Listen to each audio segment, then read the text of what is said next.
Jeez, how many nail-biting wins do we have this season?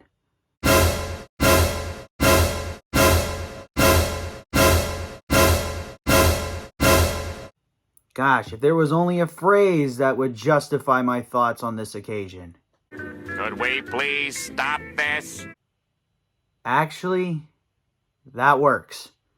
So with that said, here's the review. Hey, what's up everybody? It's Drew, better known as RockChalk01, and today, yesterday, whenever you're watching this, the third-ranked Kansas Jayhawks were back home in Allen Fieldhouse as they took on the West Virginia Mountaineers and escaped yet again in a nail-biter by a final score of 76-74. Yep, we almost blew this one, especially late because we had a 7-point lead in this ball game and let that dwindle all the way down to 1. But thankfully, a miracle 20-second stop helped us win this ball game. And since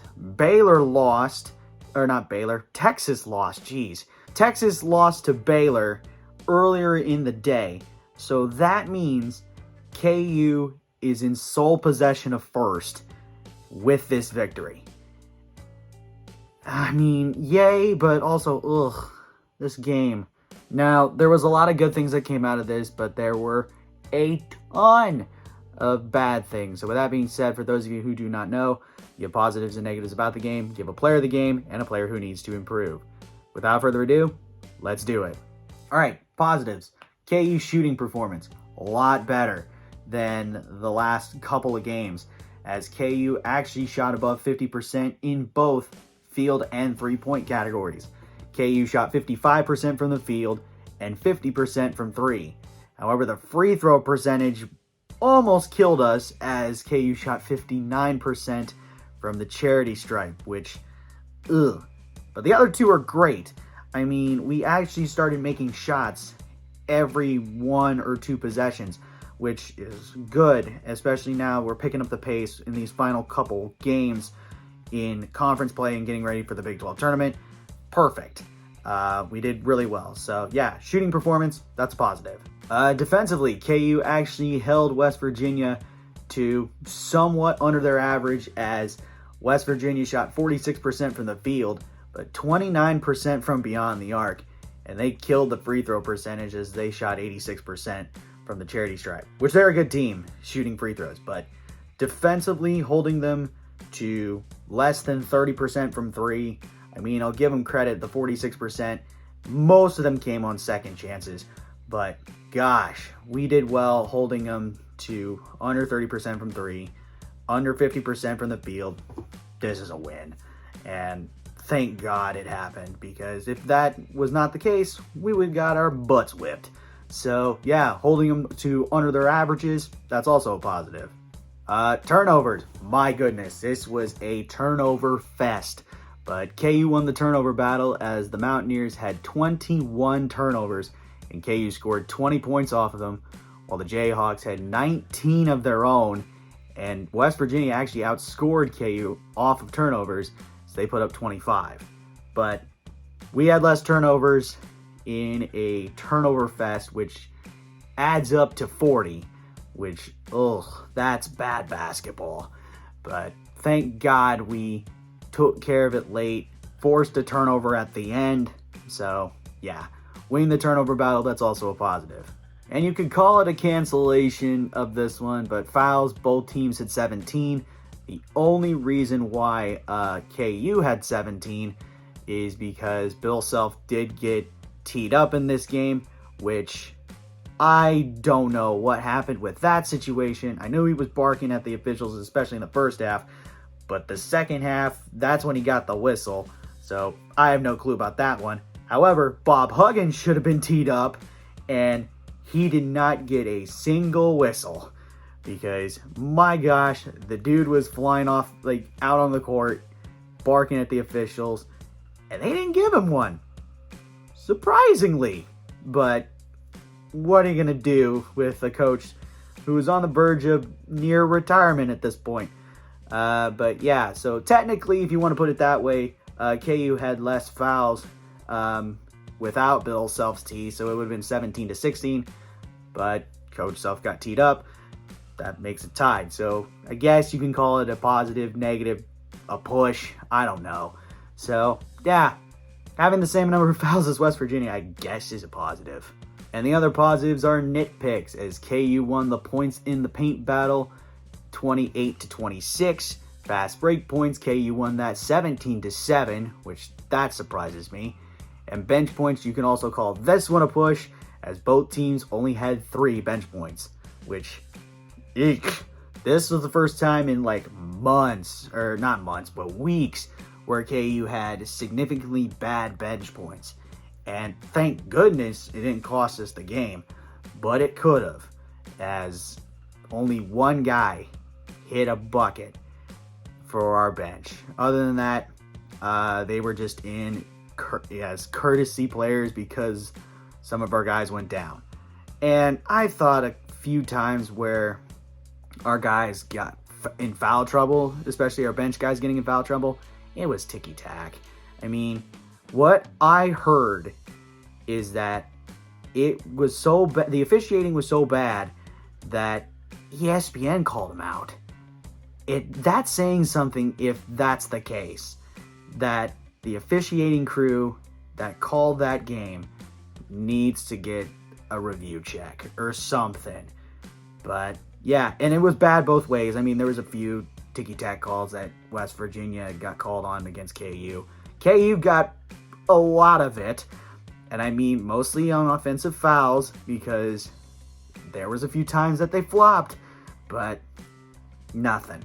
And then there was the extension of the arm by Eric Stevenson that was totally missed.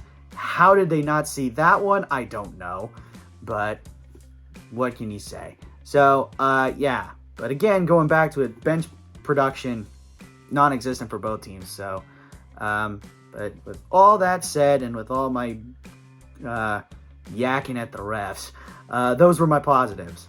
Only a few negatives as I realized it, but the big negative was rebounding, as KU got out-rebounded by the Mountaineers 34-26.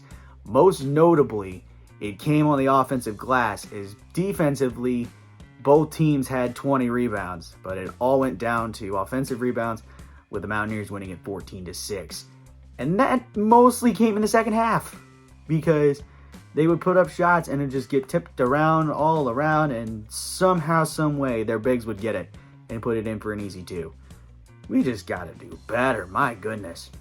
I mean, I don't know how many times I yelled, get the ball, but nothing. So we gotta do better taking care of the glass, especially when it comes to offensively. We gotta rebound on the offensive glass. So yeah, that's a negative. And the final negative is a nitpick, as KU lost a second chance point battle 11-5. Again, that also comes with offensive rebounds, but yeah, what are you going to do about not rebounding the ball? So, geez.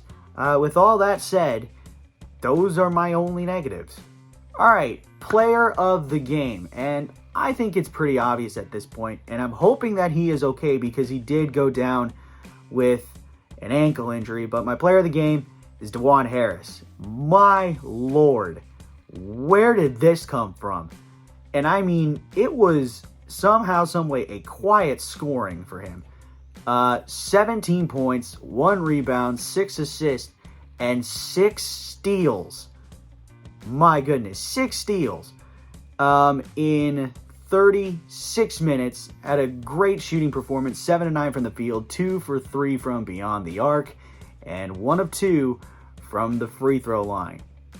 I don't know what to say. This was out of the blue, but great for DeJuan to step up and be the point guard that he is.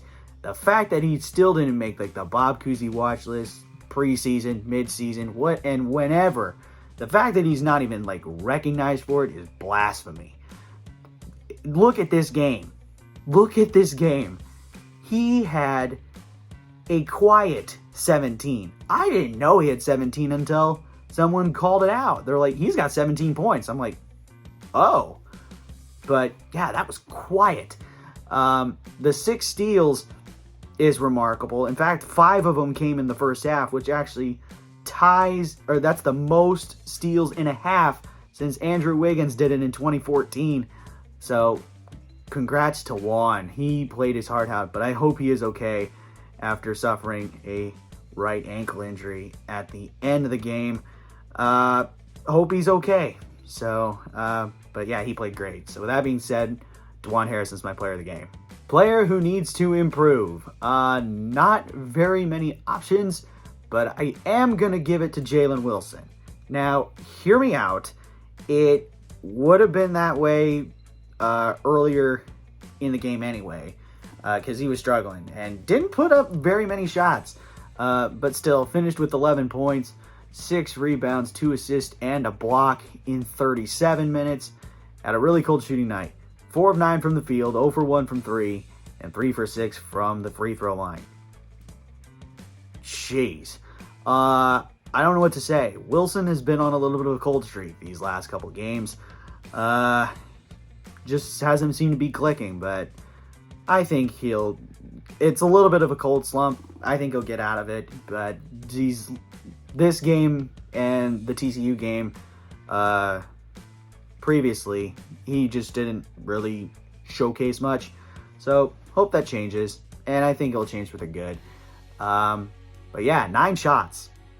That's probably his lowest of the season, maybe? I think. But, yeah. West Virginia did well making sure Jalen barely touched the ball. So, hopefully that improves. But for this video and for the sake of it, Jalen Wilson is my player who needs to improve. And that's going to do it for my review of KU versus West Virginia. Again, the final score, Kansas 76, West Virginia 74. Don't forget to leave a like, comment, share, and subscribe. Push that notification bell and tell your friends about these videos. And I shall see you again for the next basketball review, as the Hawks will be back in Allen Fieldhouse for senior night as they take on Texas Tech. But until then, have a good day. Never ever bring exotic dancers to the Fieldhouse, and I'll catch you on the flip side. Peace.